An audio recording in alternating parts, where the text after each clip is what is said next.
Hi అండి, అందరికీ నమస్తే. Welcome back to our channel. It's me Naga. ఈరోజు ఒక మంచి టాపిక్తో మీ ముందుకు వచ్చానండి. నిజంగా మితిమీరిన ఇష్టం కూడా భరించలేనటువంటి వ్యసనమేనండి. నిజం చెప్పనా, విలువ లేని చోట అస్సలు మాట్లాడకండి. మీకు అక్కడ గౌరవం లేదు అంటే ఒక్క నిమిషం కూడా అక్కడ నిలబడకండి. అలాగే ప్రేమ లేని చోట అస్సలు ఆశపడకండి. నీకు నచ్చని ఇష్టం లేని విషయాల్లో నువ్వు క్షమాపణ చెప్పాల్సిన అవసరమే లేదు. నీ వ్యక్తిత్వం తాకట్టు పెట్టి మరీ కూడా నువ్వు పాకులాడాల్సిన అవసరమే లేదు. నీ ఆత్మ గౌరవాన్ని కూడా పనంగా పెట్టి ప్రేమించకండి. మిమ్మల్ని చులకనగా చూసే చోట మీరు అతివిగా చనువుగా చొరవ మాత్రం చూపించకండి.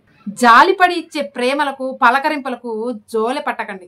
మీరు భారం అని ఫీల్ అయ్యే వాళ్ళ కాడ మీ బరువు బాధ్యతలు బాధల్ని పంచుకోకండి. మీకు ఒక నిజమైన వాస్తవం చెప్పనా, నిజాయితీ గల వ్యక్తిని మోసం చేయటం అంటే చేతిలో ఉన్నటువంటి రత్నాన్ని విసిరివేసి పనికి రాని రాయిని పట్టుకున్నట్టు. అందుకే చెప్తున్నా, ఎదురు చూడని ఇంటికి పిలిచినా కానీ వెళ్ళకండి. మనం చిన్నప్పుడు గడియారాలు కొనుక్కునే స్తోమత లేకపోయినా కానీ బోలెడంత సమయం ఉండేది. కానీ ఇప్పుడు పెద్ద పెద్ద స్మార్ట్ వాచ్లే కొనుక్కుంటున్నాం, కానీ సమయమే లేదు మనకి. మీకు విషయం తెలుసా, సమయం పరిస్థితులు ఎప్పుడైనా ఎలాగైనా మారచ్చు. అందుకే ఎప్పుడు ఎవరిని అవమానించకండి.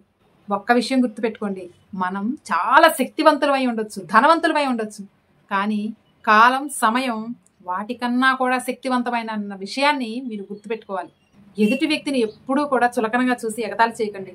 ఎవరికి తెలుసు వారి బాధల వెనక ఎటువంటి బరువులు బాధ్యతలు మోస్తూ ఉన్నారు. నువ్వు ఇతరులకు చేసినటువంటి మేలుని మర్చిపో, పర్లేదు, కానీ నీకు ఇతరులు చేసినటువంటి మేలును మాత్రం నిద్రలో కూడా మర్చిపో. విషయం గుర్తుపెట్టుకోండి, ఈ ప్రపంచంలో నువ్వు ఈ ప్రపంచానికి అర్థం కాకపోయినా బ్రతికేయచ్చు, కానీ నీకు నువ్వు అర్థం కాకపోతే మాత్రం ఎక్కడా కూడా ఈ ప్రపంచంలో ఎక్కడా బ్రతకలేరండి. కాబట్టి నువ్వేంటో నీకు తెలుసుకో, నీ బలం ఏంటో గుర్తించు. ఎప్పుడూ చిరునవ్వుతో ఉండు. మొహం మీద చిరునవ్వు లేకపోతే ఎంత ఖరీదైనా ఎంత బ్రాండెడ్ దుస్తులు వేసినా కానీ నువ్వు ముస్తాబు కానట్లే లెక్క. ఒక్క విషయం గుర్తుపెట్టుకో, ఈ ప్రపంచంలో ఎవ్వరూ ఏది దేనికోసం ఆగిపోదు. నువ్వు ఉంటే నీతో పాటు నడుస్తుంది, నువ్వు లేకపోతే వేరే వాళ్ళతో కలిసి అడుగులు ముందుకు వేస్తుంది. అందుకే చెప్తున్నా, ఎంత తక్కువగా మాట్లాడితే అంత విలువ ఉంటుంది, ఎంత తక్కువగా ప్రేమిస్తే అంత మనశ్శాంతిగా ఉంటుంది, ఎంత దూరంగా ఉంటే అంత గౌరవంగా ఉంటుంది, ఎంత హద్దుల్లో ఉంటే అంత నీ మర్యాద దక్కుతుంది. చాలా జాగ్రత్త. ద్వేషించే శత్రువు కన్నా కూడా ప్రేమగా నటించి మన పక్కన ఉంటారు చూసారా, అలాంటి మిత్రులే చాలా ప్రమాదకరం. ఈ కలికాలంలో అలాంటి వాళ్ళే ఉన్నారు, కాస్త జాగ్రత్తగా ఉండండి. డబ్బులోంచి వచ్చిన ప్రేమ దీపం లాంటిది, నూనె ఉన్నంత సేపే వెలుగుతుంది, కానీ మనసులోంచి వచ్చిన ప్రేమ సూర్యుడు లాంటిది, సృష్టి ఉన్నంత వరకు ఉంటుంది. కాబట్టి ఎవరి ప్రేమ దీపం లాంటిదో ఎవరి ప్రేమ సూర్యుడు లాంటిదో కాస్త గమనించండి. ఈ రెండు విషయాలు మాత్రమే నువ్వెవరో తెలుపుతాయి. మన దగ్గర ఏమీ లేనప్పుడు నీ దగ్గర ఉండేటటువంటి ఓపిక, మన దగ్గర అన్నీ ఉన్నప్పుడు నువ్వు ప్రవర్తించేటటువంటి ప్రవర్తన, ఈ రెండే నువ్వేంటో, నీ క్యారెక్టర్ ఏంటో, నీ అసలు నిజస్వరూపం ఏంటో బయటపెడుతుంది. నువ్వు యుద్ధం గెలిచే వరకు అస్సలు శబ్దం చేయకు, ఎందుకంటే నీ గెలుపే ఈ ప్రపంచానికి పెద్ద శబ్దం చేస్తుంది. నువ్వు శబ్దం చేయాల్సిన అవసరమే లేదు.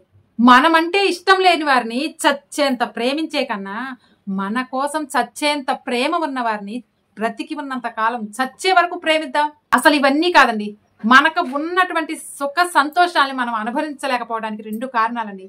ఒకటి, మనకి ఉన్న దానిపై నిర్లక్ష్యం. రెండు, మనకి లేని దానిపై వ్యామోహం. ఈ రెండు చాలండి.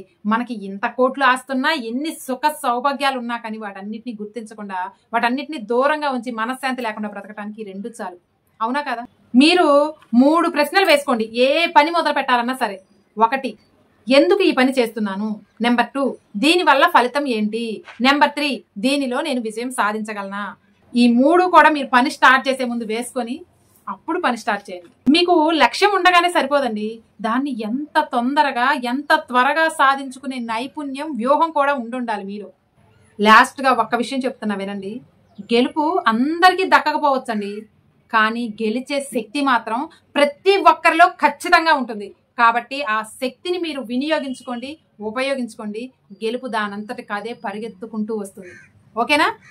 ఇదండి ఈరోజు వీడియో. ఇప్పుడు నేను చెప్పినటువంటి మాటల్లో ప్రతి ఒక్కటి కూడా చాలా వాల్యుబుల్ అండి.